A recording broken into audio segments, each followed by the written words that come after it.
नजर में। पागल बनेली हमरा तू दुनिया के नजर में। दिल हमर तेरे जल ही गए धोखा के प्यार में। अपन साजन बने बहु कहीं का, अपन साजन बने बहु कहीं का, दोसर के संग चल गई। दिल में दाग लगल ही गई, हमर प्यार से तू चलली।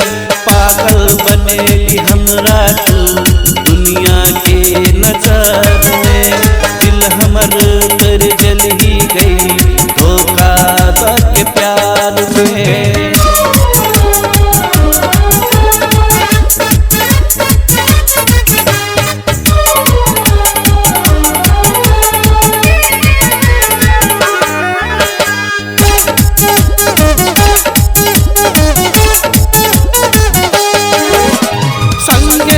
संगे जीबै मरबै कसम खली गे। सबके नजर में हमरा तू दीवाना बनली गे। संगे संगे जीबै मरबै कसम खली गे। सबके नजर में हमरा तू दीवाना बनली गे। केहन हवा के झोंका आयल तू उड़ के चल गेली।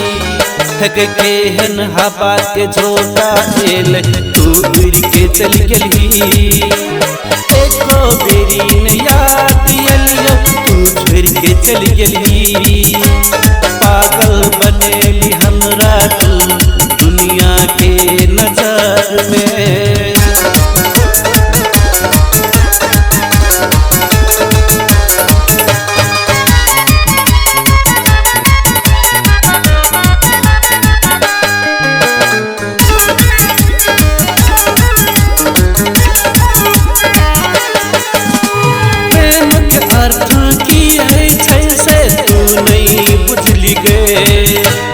दोसर के बात में करके तू हमरा छोड़ गे।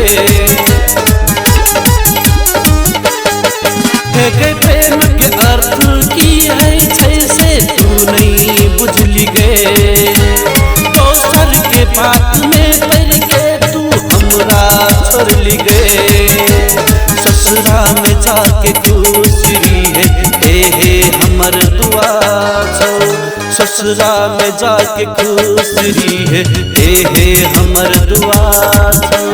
कहियो हमर याद यतोता एक बेर समझ लिए।